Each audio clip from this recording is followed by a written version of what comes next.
I've decided to do the whole 2017 paper, so the higher level maths paper. I'm going to go through it question by question with you guys, and so I'm going to do it question 1, question 2, all the way along. So if there's a particular question that you want, maybe fast forward to that. So the first one, question 1, so this is section 1, write the function. So which is 2, so the function f of x is 2x squared minus 7x minus 10, where x is an element of OR. That just means x is a real number, in the form a, so wait, why did I put a bracket there?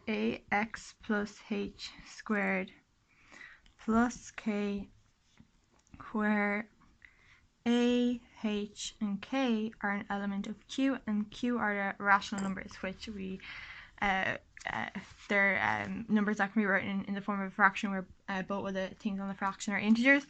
So, well, what is this form here? Well, it's important that we recognize that this form here is completing the square form, completed square form. This is completed square form. So in order to get something into completed the square form, the first thing we have to do is, so what we're given is 2x squared minus 7x minus 10. So the first thing I want to just have an x squared, so I can do, I'm just going to take my 2 out, so I'm going to just factorize by 2, so I just have the x squared, because I kind of just need an x squared if I'm going to be I don't want a 2x squared to do this, because it's the a is going to be 2. So I just want an x squared here, so I'm just factorizing by whatever in front of the x squared. So I'm going to divide everything by that, minus, so 10 over 5, sorry, 10 over 2, so that's 2x squared minus 7 over 2x minus 5. So if I wanted to put that in a decimal, x squared minus 3.5x minus 5. So what are the steps for completing the square? Well, once I've taken out once I don't have any number in front of my x other than 1, the steps are: take the coefficient of x. So the coefficient of x here is minus 3.5. Take a coefficient of x, then I have to have it, so divided by 2, and then square it, and then add and subtract it to both sides, because if I add to one side and subtract, well, then it's just the same as adding 0. So add and subtract from both sides. So now I'm gonna do that. So my coefficient of x is minus 3.5, so have it, so minus 3.5 divided by 3.5 divided by 2, which is going to give me 1.75. so I'm just gonna so minus so 3.5x, so I'm just gonna put it like, I'm gonna add, so minus 3.5 over 2 squared, and then I'm gonna minus it after this, minus 3.5 over 2 squared. So now I just have to get what minus 3.5 over 2 squared is. Minus 3.5 over 2 squared. So 3.5 divided by 2, and then square that. So I get 49 over 16. So I might leave it all actually in fractions. So 2x squared. So I'm just going to put the minus 3.5 back into minus 7 over 2x. And then when I put it here, it's 49 over 16 minus 5 minus 49 over 16.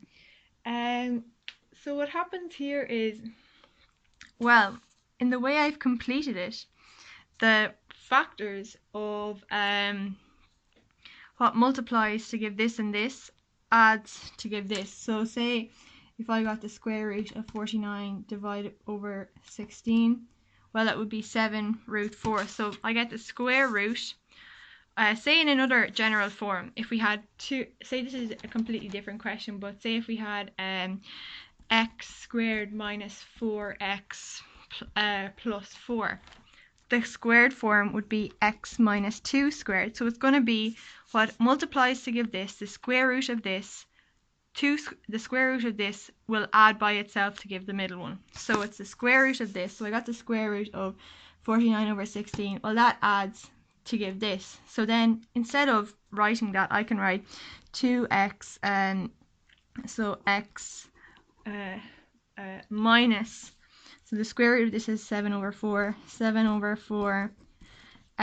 squared, and this is all in our bracket. So minus 5 minus 49 over 16. So now I'm just have to kind of tidy up now.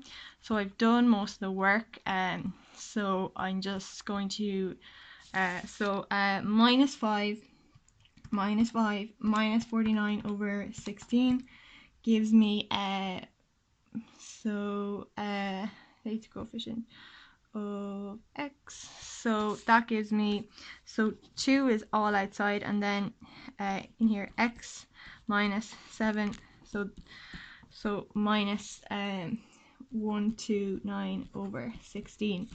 But in my format, the a is only being multiplied by this thing here, but right now the a is being multiplied by everything, so I'm going to multiply 2 by this, so that's not in front of the a.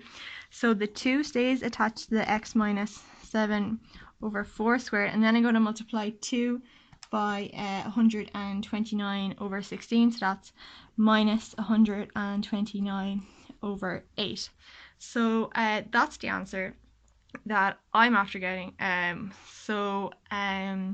What I'm going to do is I'm going to look back and compare it to my what I was given at the start.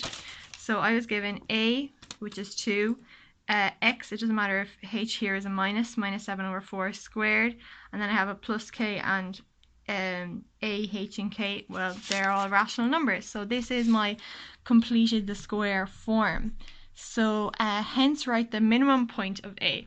So we need to kind of be able to interpret this completed the square form. So when we have something in the form y equals ax minus h squared plus k, and if you're wondering what kind of section from the book completed the square form is, it'll be in your chapter on functions.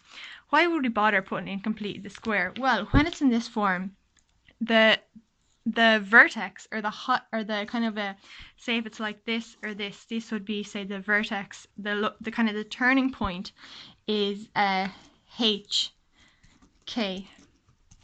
That's our vertex. So if our graph is, if it's this shape, our vertex is going to be a maximum point, but if it's this shape, it's going to be a minimum point.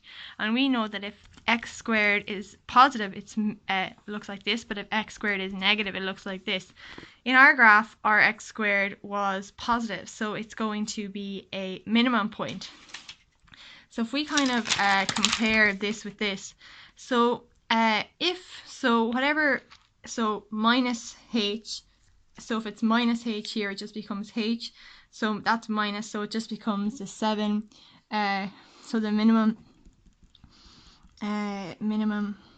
So say in this one, h is, so h equals 7 over 4, and k, well, k is minus 129 over 8. So our hk will be 7, 4 minus 129 over 8. And just be careful about your signs. If we had got that was a plus 7 over 4, well, then our h would be minus 7 over 4, because minus h here goes to h. So that's our turning point, and it said it's a minimum. Explain why f must have 2 real roots. We have our minimum point, y two real. So if something has two so say for if we wanted to investigate, say, the roots of something, if something has real roots, and there's kind of like a few different tests that we can say use to get, say, if something doesn't have any real roots, or if something, say, only has one real root, and it's to do with the b squared. So 1 second, I am just getting the question. So if something has two real roots, b squared. So say from our minus b formula, it's just something that we say have to kind of know that if something has one real root, so if something has one real root, it's two real roots, b squared minus 4 ac is greater than 0. So if this has, say, so if our function has two real roots, well, b squared minus 4ac is going to be greater than 0. But say this is for, say, real roots. So real roots means that they're not complex roots, and this is where it crosses our x-axis. So if it has two real roots, b squared minus 4ac is going to be greater than 0. So that's going to be if we have two real roots. So so b squared minus 4ac has to be greater than 0. So what we could say is we can sub back into our formula. So b squared minus 4ac, we have to have used our original formula, so say 2x squared minus 7x minus h. So say b here would be, because b squared minus 4ac, that's from a minus b, has to be in this format if we're going to use it. So b would be minus 7. So minus 7 squared minus 4a, which is 2c, which is minus 10, is greater than 0. Well, 49 minus, so a minus 4 by 2 is minus 8 by 10 is plus 80. Well, that's greater than 0. So that proves that it has two real roots. So the minimum point as a is so because the graph has a minimum point, so the graph has a minimum point. So we're after figuring out the graph has so I won't even draw that. So the graph has a minimum point. So if our a is minus, then it's going to be a minus x squared. So it's going to be n-shaped. But if our graph has a positive x squared, well, then it's going to be a minimum point. So the graph has a min point as a is greater than 0, or because you could say because it's a positive x squared, and then the y coordinate of this minimum point is below the x-axis. So whatever, I'm not saying where our minimum point is, but say the y coordinate is below the x-axis, well then sure, it must cut here, it must cut this at 2 points because it's a quadratic. There's only y coordinate of min point is below the x-axis, so it must cut the x-axis twice. So must cut x-axis twice, and a root is when it crosses the x-axis. So if something crosses the x-axis twice, well then we could say it has two real roots. If something only crosses the x-axis once, well, we'd say it only had one real root. So I'm just going to give you the other things for roots. So if something b squared minus 4ac is greater than 0, if we have two real roots, so it could either look like something like this, where we have two real roots, or it could look something like this, where we have two real roots. if b squared minus 4ac is equal to 0, then we have one repeated real root. So it could look like, say, something like this where it's on the x-axis, or it could look something like this. So we have one repeated real root, and if b squared minus 4ac is less than 0, so this is say if we have no real roots, so say like this, or say it doesn't actually cross the x-axis. So that's 2 real roots for the top one. So this is 2 real roots here.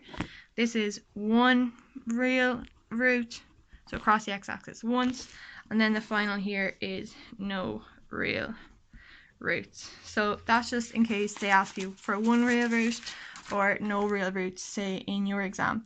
So write the roots of f of x equals 0 in the form p plus q, where pq is so if we want to write our roots, so the fact that they've said, so write the roots.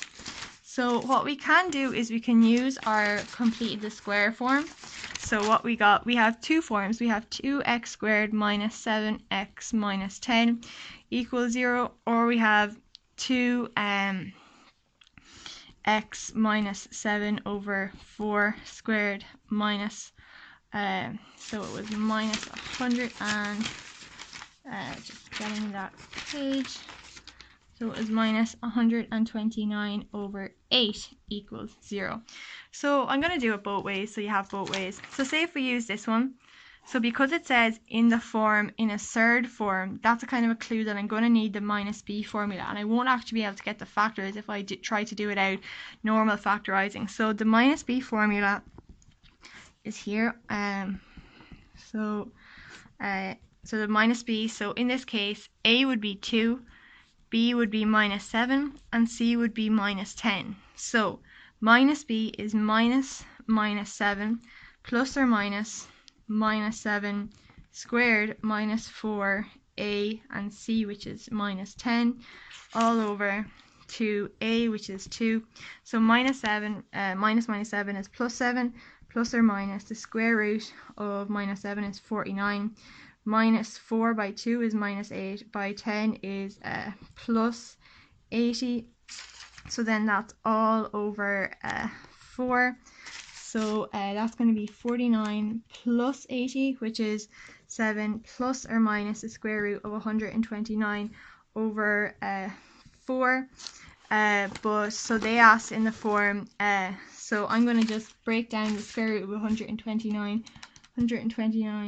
So that doesn't break down anymore. So what I can do is, so say it's in this format here, but they want it in the form, so I'm not exactly finished yet. So they want it in the form p plus or minus something q. So whatever q is, whatever number here, that has to be all over a square root. So if I have 7 plus or minus 129 over 4, that's all over 4, so that's not in their format. So I have to put the 4 over the 7, below the 7, and then 129 over 4. But whatever q was, q can be a rational number, but it has to be all over the square root. So I can change that into 129 over the square root of 16. So 7 over 4 plus or minus, so it's all over the square root 129 over 16. So that's if we use the minus b formula. But say if we didn't want to use the minus b formula, or say we just didn't want, or for some reason we don't use the minus b. So say we had our equation, the first was in written out ax squared plus bx plus c. Now say if we just had our completed the square form and we didn't want to have to multiply it back out to get our other format, and we wanted to get what our roots were. Well, what we can do here firstly is we can move our 129 over 8 over to the other side. So 2x minus 7 over 4 squared is equal to 129 over 8. Then we can say divide both sides by 2. So we can divide both sides by 2. So this will give us so that'll give us x minus 7 over 4 squared is equal to so 129 over 16. So now we're in a situation where if we get the square root of both sides, we can't just accept the positive square root. We have to accept the plus or negative square root, because this, so if we get the square root of that, say if we got the square root of 4, well then we're just getting the positive square root, but we're not getting the negative. But if we get, because we could have had minus 2 by minus 2 giving us 4, or we could have had 2 by 2 giving us 4. So I have to get, so if I get the square root of that, so this is going to be equal, so say if I get the square root of both sides, I have to have plus or minus the square root of this. So is equal to plus or minus, so the square root of 129 plus or minus over the square root of 16. So the square cancels here. So x minus 7 over 4 is equal to plus or minus square root of 129 over 4. So then I'm going to move my 7, so x is equal to 7 over 4 plus or minus the square root of 129 over 4. And because, like I said before, they don't want it as, they want the square root over everything that's in here, so x is 7 over 4 plus or minus the square root of 129 over 16. So that's it done both ways. So you have the option whichever way you want. They give marks for both in the marking scheme. So question 2 that we're going to move on to is it's on complex numbers. So complex numbers always come up in section 1. They're guaranteed probably pretty much to come up every year. So we're given this and we're told I squared is minus 1. Use de Moivre's theorem. So what is de Moivre's theorem? De Moivre's theorem to write Z4 in the form A plus B C I, where A, B, and C are elements of Z. So the first thing that we have to know, we need to know de Moivre's theorem. There's no way around that. It needs to be known and we need to be able to practice how to use it. It's also a proof on our course, so just make sure you go over it. So Z, say if we have something, this is de Moivre's theorem, so just say if you can't remember what it is, so say if a complex number Z is equal to, so it goes, we have to put it in polar form for de Moivre's theorem. Say if this is a complex number Z, well then if we have Z to the power of any number n, it's going to be r to the power of n by the cos of n by the angle plus I sin of n by the angle. So that's going to be de Moivre's theorem. So we have minus root 3 plus I. Well, the first thing that we have to do is we have to get this into polar form if we want to do anything with it. So in order to get into polar form, first thing we're going to need is the modulus of this. So first, where is this angle even? So it's going to be somewhere here, because it's going to be across root 3 and up 1. So that's our angle here. So the modulus is going to be so minus root 3 squared plus 1 squared. So root 3 squared is just going to be 3, because if we square a square root it cancels, so that's just going to be 3, and 1 squared is just 1, sorry. So the modulus is going to be the square root of 4, which is 2. Now I have to get the argument, so the angle is somewhere here. So in order for me to get my angle, I'm just going to have to get this angle here first, and then I'm going to get so my argument, the actual angle I'll put in this form, is going to be from the x-axis to here. But I'm just going to get this angle here first. So the modulus at the angle So say the tan of the angle, because to say the angle is going to be, so say this is our angle, this is our origin, so this is say our x-axis here. So say it's went up 1 and it's went across root 3. So tan is opposite over adjacent. So the tan of our angle is going to be, so the opposite is 1 over root 3. So now I'm getting tan inverse of 1 over root 3, and I get the angle is equal to 30 degrees. So, but the only thing is I didn't want it, so what I wanted, generally we put it in terms of pi. Well, firstly, if this angle here, so I'll say this there, is 30 degrees, well, the argument that we put in complex number form is from here all the way up to here. So that'll be 180 minus 30, so it'll be 150 degrees. So generally we put it in the form of in radians. So if 180 degrees is equal to pi radians, well then I generally start off with this, 100 or 360 is equal to 2 pi, because that's easy to remember. So 180 degree, 1 degree is pi radians over 180. So 150 degrees is going to be 150 pi radians, pi over 180. So if I want to break that down a little, so I get 5 over 6 pi, so 5 over 6 pi. So that's how many radians. So my angle in polar form is going to be my modulus. So generally in polar form it's going to be in this format here. So or is the modulus, here is angle. So the modulus, which I already got, was 2. The angle is cos, sorry, the angle is not cos. The cos of the angle is 5 over 6, 5 pi over 6. And then I put the angle in by the sin as well. So 5 pi over 6. So that's it in polar form. They didn't ask for me to just get it in polar form, because that's kind of an easy thing for me to do.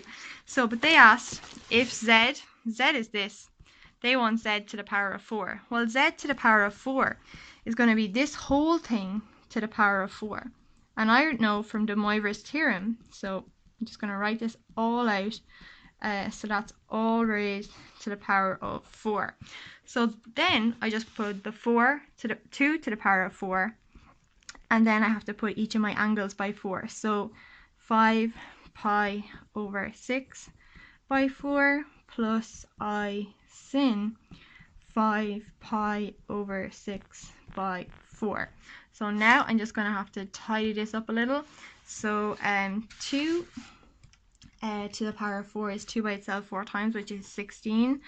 And then so that's 5 over 6 by 4, so that gives me 10 over 3. So cos 10 pi, sorry, over 3 plus I, and it's going to be the same angle here because we're doing the exact same calculation. So 10 pi over 3, but they did not ask for it in polar form. They're asking for it in the form, so this is my answer, what I got, but they didn't ask it for in this form. They wanted it in a plus b root ci. So I have to actually multiply this back out to get this. So the first thing I'm going to do is 16 by cos. So first important thing is get your calculator in radians. So in this calculator here, if I wanted to shift, then mode, and just click on 4 for radians. And if you want to go in degrees, it's 3. So at the moment we're in radians, so I have to make sure my calculator is in radians. So 16 cos 10 pi over 3, and I get, when I plug that into my calculator, I get minus 8. So that's for the cos, and I have to multiply 16 by the sin. So 16 by the sin of the same angle, and I get minus 8 root 3, and there's going to be an I by that. So that's my answer. That's it done out. So then the next part of this question here is if, so use the Voiver's term, the complex number w.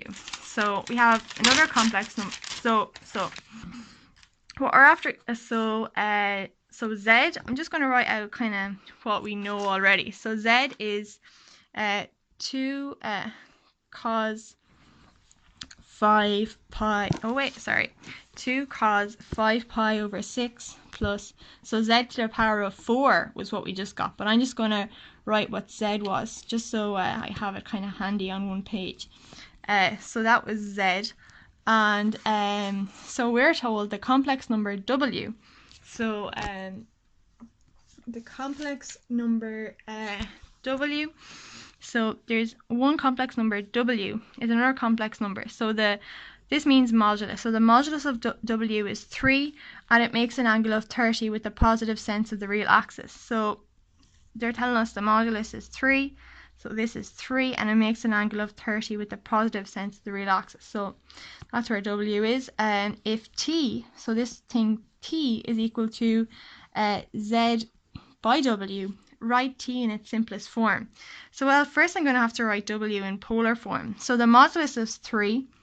So if I want to get my angle in radians, well, 180 degrees is pi radians. So 1 degree is pi over 180. So if I want 30 degrees, it'll be 30 pi over 180. So 30 over 180 is, so 30 degrees is pi over 6 radians. So writing w in polar form, so w is going to be the modulus, which is 3, by cos of, and it says because it's on the positive sense, so it's going to be here, so pi over 6 plus I sin pi over 6. So that's what w is, but they didn't ask me for just w, they wanted w by z. So z by w is going to be whatever z is, which is 2 cos 5 pi over 6 plus I sin 5 pi over 6, and that's, I'm just going to put the next one on here, 3 cos pi over 6 plus I sin pi over 6. Now, there's kind of a rule. If we're multiplying two complex numbers, what happens is we multiply their moduluses together, and then we add the angles. So what we do is we multiply 2 by 3, so I'm going to put 2 by 3 all together, and then the whole thing is going to be cos of the first angle plus the second angle, so this plus that, 5 pi over 6 plus pi over 6 plus I sin 5 pi over 6 plus pi over 6. Well, 5 pi over 6 plus pi over 6 is just going to be pi. So that's going to be 2 by 3 is 6. And then cos pi plus I sin pi. But they asked in its simplest form, so I'm going to see if I can get that any simpler. So I am going to get 6 cos of pi, and I get minus 6, and then 6 sin of pi, so sin of 180 is just 0, so I just get minus 6. So that's what I get when I do that out. So that's t in its simplest form. So I just wrote a minus, I just wrote it out because that's kind of simpler. So the next thing, so question 3 is differentiation. So it is a first principles question, so I would make sure I know how to differentiate by first principles because it's handy marks, because there's a way of doing it. So we're asked to differentiate 1 over 3 x squared minus x plus 3 from first principles with respect to x. So if I want to differentiate from first principles, the first principles is going to be the limit, so the n thing is going to be the limit as h approaches 0 of f of x plus h minus f of x over h. So this is what I want at the end. So the first thing I have to do, well, this is f of x. So I know f of x is just when I sub in x for the variable. So x squared minus x plus 3. Well, f of x plus h is going to be the exact same thing, but instead of just having an x, I'm going to have an x plus h. So x plus h squared minus x plus h plus 3.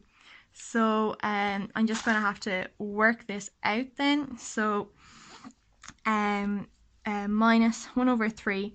So if I wanted to, in order to get x plus h squared, it's going to have to be x plus h by x plus h minus x plus h plus 3.